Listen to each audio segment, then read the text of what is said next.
셋, 별.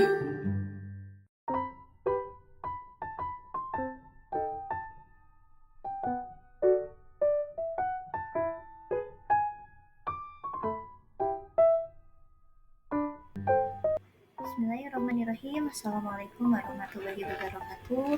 Saya Hilda Nurul Hidayati, mahasiswa dari STAI Darut Tauhid Hukum Ekonomi Syariah. Insyaallah pada kesempatan kali ini saya akan menjelaskan terkait konsep dasar wakaf sebagai tugas untuk ujian akhir semester mata kuliah Fikih Zakat dan Wakaf.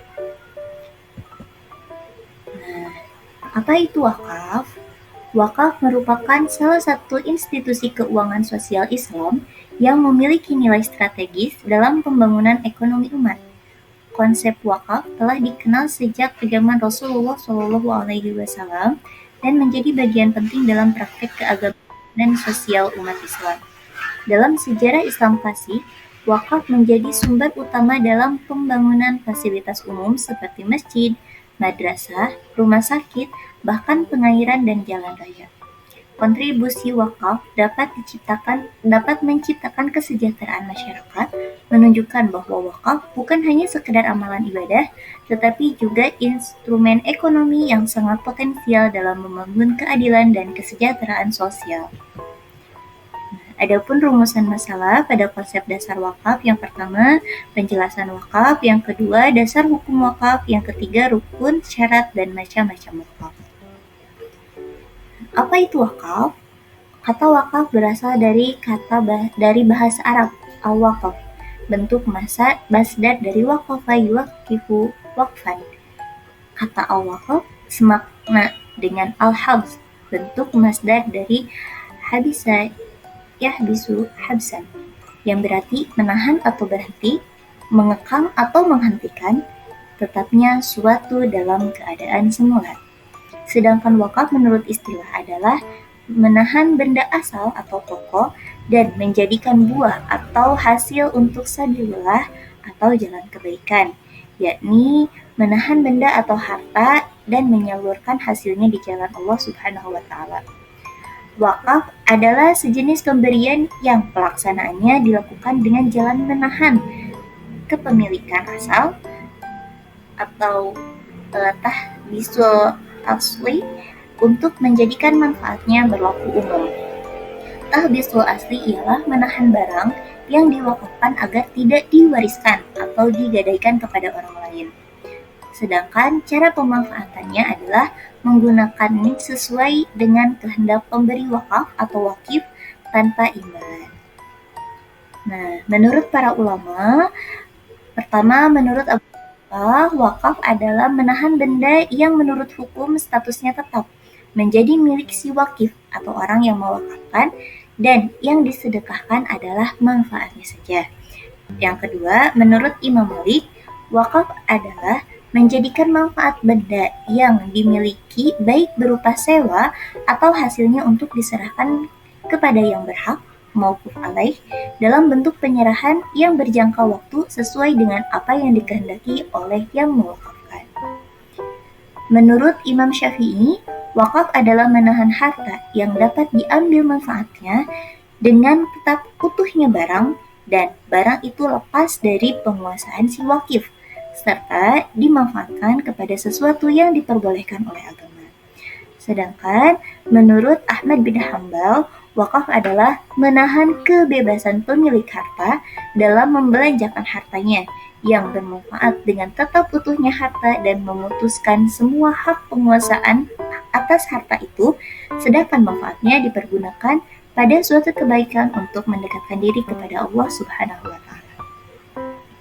Nah, sedangkan wakaf menurut Undang-Undang Nomor 41 Tahun 2004 tentang wakaf pasal 1 ayat 1 yang berbunyi, wakaf adalah perbuatan hukum wakif untuk memisahkan atau menyerahkan sebagian harta benda miliknya untuk dimanfaatkan selamanya atau untuk jangka waktu tertentu sesuai dengan kepentingannya guna keperluan ibadah atau kesejahteraan umum menurut syariat.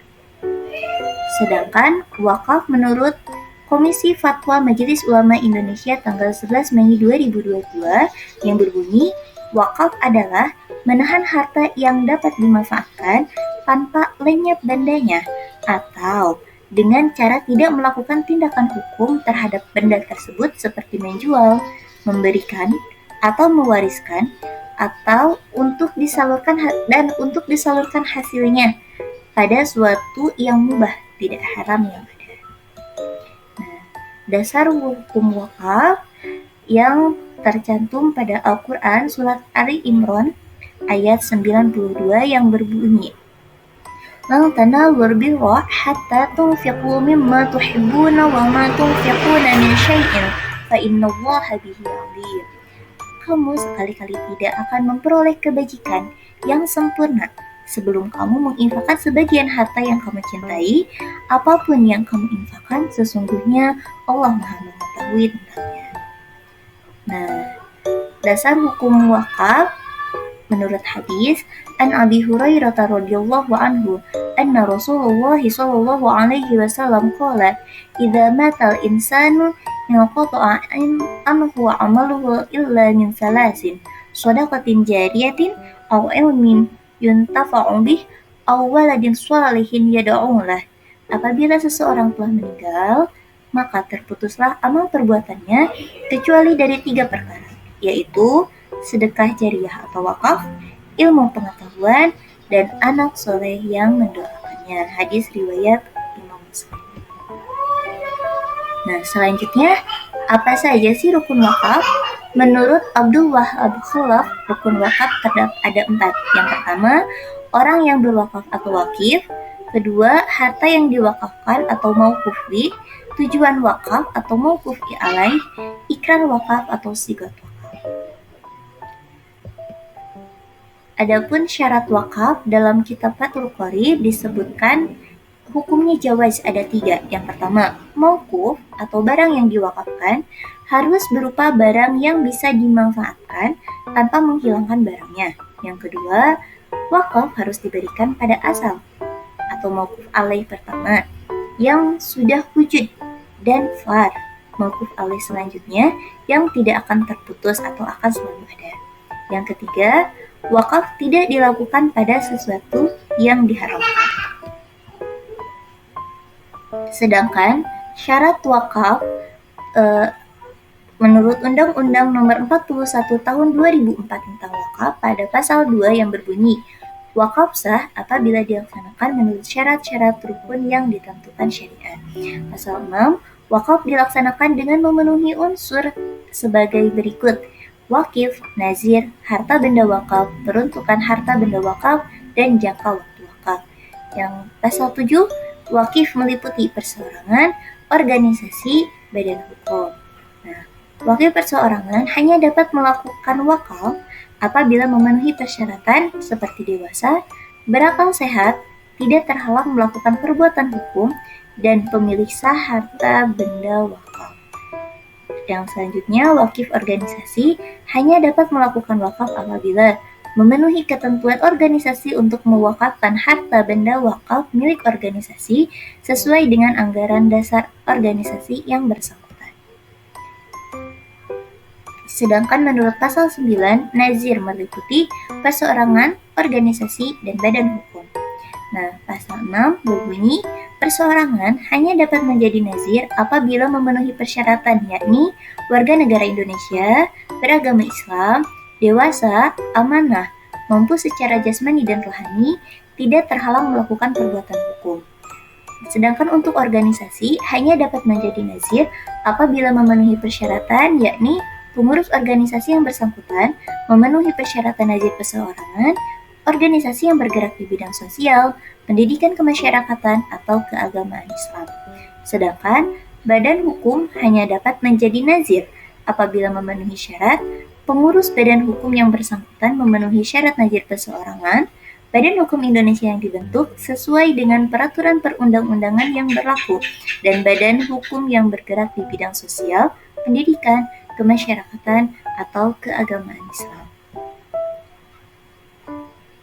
Menurut pasal 1 ayat 5 berbunyi, harta wakaf adalah harta benda yang memiliki daya tahan lama atau manfaat jangka panjang, serta mempunyai nilai ekonomi menurut syariah yang diwakafkan oleh wakil. Nah, untuk pasal selanjutnya, harta benda wakaf hanya dapat diwakafkan apabila dimiliki dan dikuasai oleh wakil secara sah. Selanjutnya, pasal 1 ayat 3, ikrar wakaf adalah persyaratan kehendak wakil yang diucapkan secara lisan atau tulisan kepada nazir untuk mewakafkan harta benda miliknya. Selanjutnya, pasal 17, ikrar wakaf dilaksanakan oleh wakil kepada nazir terhadap PPAIW, pejabat pembuat akta ikrar wakaf, dengan disaksikan oleh 2 orang saksi dan dinyatakan secara lisan atau tulisan serta dituangkan dalam ikrar wakaf oleh PPAIW. Selanjutnya, apa saja sih macam-macam wakaf? Berdasarkan segi peruntukannya, ada yang namanya wakaf ahli, yakni wakaf yang ditunjukkan kepada orang-orang tertentu, seseorang atau lebih, keluarga si wakif atau bukan. Wakaf seperti ini juga disebut juga wakaf zuri. Wakaf jenis ini, wakaf ahli atau wakaf zuri, terkadang disebut juga sebagai atau disebut wakaf alal aulad. Nah, kalau wakaf yang diperuntukkan bagi kepentingan dan jaminan sosial dalam lingkungan keluarga atau famili, lingkungan kerabat sendiri. Yang selanjutnya, wakaf khairi, wakaf yang secara tegas untuk kepentingan agama atau keagamaan atau kemasyarakatan atau kebajikan umum. Wakaf ini ditunjukkan kepada umum dengan tidak terbatas penggunaannya yang mencakup semua aspek untuk kepentingan dan kesejahteraan umat manusia pada umumnya. Selanjutnya, wakaf berdasarkan jenis harta bendanya. Berdasarkan jenis harta bendanya, yang pertama ada wakaf tidak bergerak, yakni jenis wakaf yang diwakafkannya itu tidak bergerak seperti tanah, sawah, dan bangunan. Benda macam inilah yang sangat dianjurkan agar diwakafkan karena mempunyai nilai jariah yang lebih lama. Yang kedua adalah wakaf bergerak. Nah, jenis wakaf bergerak ini seperti mobil, sepeda motor, binatang ternak, atau benda-benda yang lainnya. Namun, benda yang seperti ini dapat juga diwakafkan, hanya saja nilai jariahnya terbatas, sehingga benda-benda tersebut dapat dipertahankan.